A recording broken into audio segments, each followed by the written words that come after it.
Quand tu es invité, va te mettre à la dernière place. Honnêtement, je ne sais pas si ça vous fait envie d'être toujours à la dernière place, un peu oublié dans un coin, personne ne fait attention à vous. Je ne sais pas si ça vous attire tellement. Je ne sais pas. Et je voudrais commencer par écarter 3 fausses pistes dans l'interprétation de cette parole de Jésus. Bon, une première élémentaire, c'est Jésus ne nous dit pas de nous mettre toujours au dernier banc dans l'église. Quelquefois, il y a beaucoup de monde au fond de l'église, mais personne devant, mais ce n'est pas le cas ici. Une deuxième chose, c'est que Jésus ne vient pas pour donner une leçon de savoir-vivre. Alors, je ne vais pas vous citer, mais déjà dans l'Ancien Testament, les sages avaient réfléchi à ça. Et puis, il ne veut surtout pas nous inviter à une fausse humilité. On fait semblant d'être humble, et puis après, on nous fait monter devant tout le monde, et alors c'est un honneur, etc. Alors non, bien sûr que ce n'est pas ça. Et troisième chose, Jésus n'entend pas non plus exalter la nullité. Il ne nous invite pas à être le plus nul possible, et vous serez heureux. C'est pas du tout il ne faut pas confondre ce qu'on appelle la pusillanimité et l'humilité. Ce n'est pas la même chose. L'une est un défaut, l'autre une qualité. Même Thérèse de Lisieux, dont on parle beaucoup de la petite voix, elle avait des grands désirs. Ce n'était pas quelqu'un de rabougri, étriqué, mesquin. Donc Jésus ne nous invite pas à la nullité. S'il dit nous mettre à la dernière place, ce n'est pas dans ce sens-là. Alors, pourquoi Jésus nous dit-il cela ? Il me semble qu'essentiellement, Jésus veut nous guérir d'une sorte de cancer de l'ego, qu'on appelle l'orgueil, qui est une manière de se placer au centre du monde en mettant un peu de côté Dieu, les autres. L'amour de soi-même n'est pas quelque chose de mauvais en tant que tel. D'ailleurs, Jésus nous dit d'aimer les autres comme soi-même. Si on ne s'aime pas, on aura peut-être un peu de mal à vraiment aimer les autres. Mais c'est un amour qui est devenu un peu désordonné, un peu démesuré, ou alors notre ego prend tellement de place qu'il n'y a plus de place pour Dieu et les autres.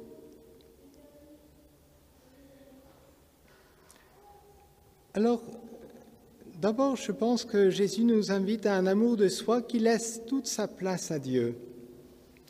Le banquet dont il est question dans cet évangile, c'est une figure, on pourrait dire, du ciel, où nous sommes invités.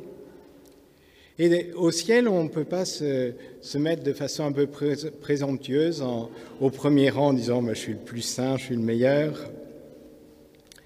On ne s'attribue pas à soi-même. C'est comme un élève qui viendrait devant son professeur pour passer l'examen, qui lui dit déjà la note qu'il doit lui mettre, en disant bien sûr la meilleure.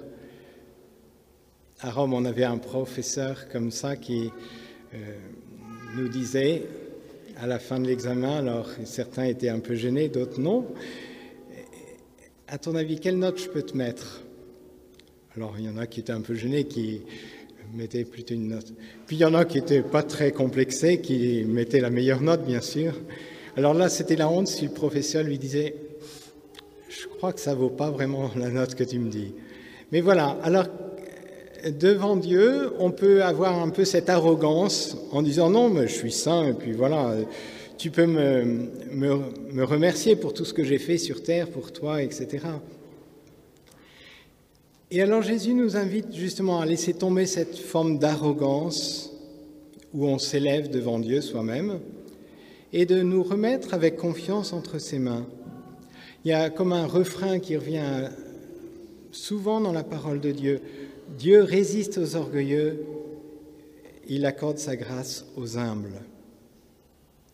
Alors c'est une première chose.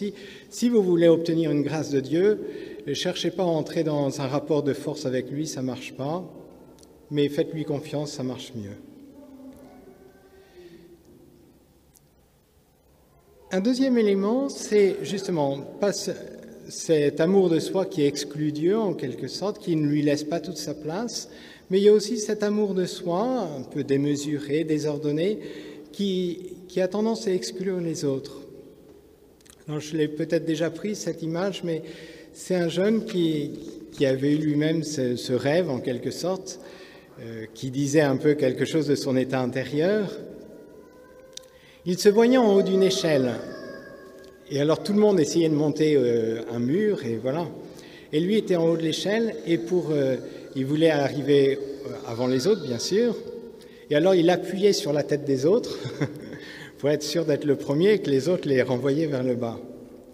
Et quelquefois dans notre vie spirituelle, c'est un petit peu le cas des pharisiens, quand ils disent « Oh mon Dieu, je te rends grâce de ne pas être comme les autres, ce publicain-là ». C'est un peu appuyé pour le renvoyer vers le bas. Et donc Jésus, c'est tout le contraire, l'attitude de Jésus. S'il nous invite à nous abaisser, à prendre la dernière place, ce n'est pas par goût d'être le dernier, parce que je pense que ça serait un peu malsain de vouloir toujours être le dernier dans ce sens-là. C'est pour se mettre derrière les autres, pour les pousser vers le haut. Jésus, lui, se solidarise du pécheur. Il ne s'abaisse pas pour s'abaisser, mais pour nous élever, pour nous relever. Comme le dit le prophète Isaïe, c'était nos souffrances qu'il portait, nos douleurs dont il était chargé. Et c'est à cause de nos fautes qu'il a été transpercé. Et alors nous aussi, nous sommes appelés à nous intéresser au salut des autres. Quelquefois, on a peut-être une conception de notre vie chrétienne un peu individualiste. Et il me semble que dans l'évangile de ce jour, Jésus veut nous secouer un petit peu en disant « Non, tu ne vas pas au ciel tout seul, tu y vas avec les autres. » Il y a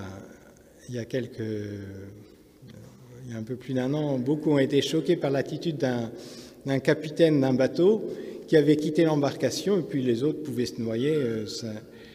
C'était difficilement concevable, cette manière de faire, parce que le premier souci, c'est que tous soient sauvés.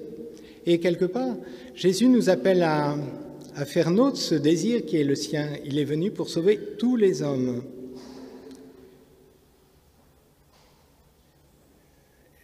Je ne sais pas si vous connaissez le petit cordonnier d'Alexandrie. Saint Antoine du désert, vous connaissez peut-être, il est représenté souvent avec un cochon aussi à ses pieds. Saint Antoine du désert avait un grand désir de perfection et un jour il apprend qu'il y a un petit cordonnier qui est plus saint que lui. Il se dit, je suis quand même un peu vexé, je voudrais être le premier aussi dans la sainteté. Puis, alors il va le trouver, il essaie de trouver son secret, combien de temps tu pries? Saint Antoine dit, je fais mieux. Qu'est-ce que tu donnes aux pauvres? Je fais mieux. Et puis à un certain moment, il lui pose la question, mais tu vis dans cette grande ville de perdition, Alexandrie, ça te fait rien? Et alors le petit cordonnier lui répond aussi, ça me rend malade.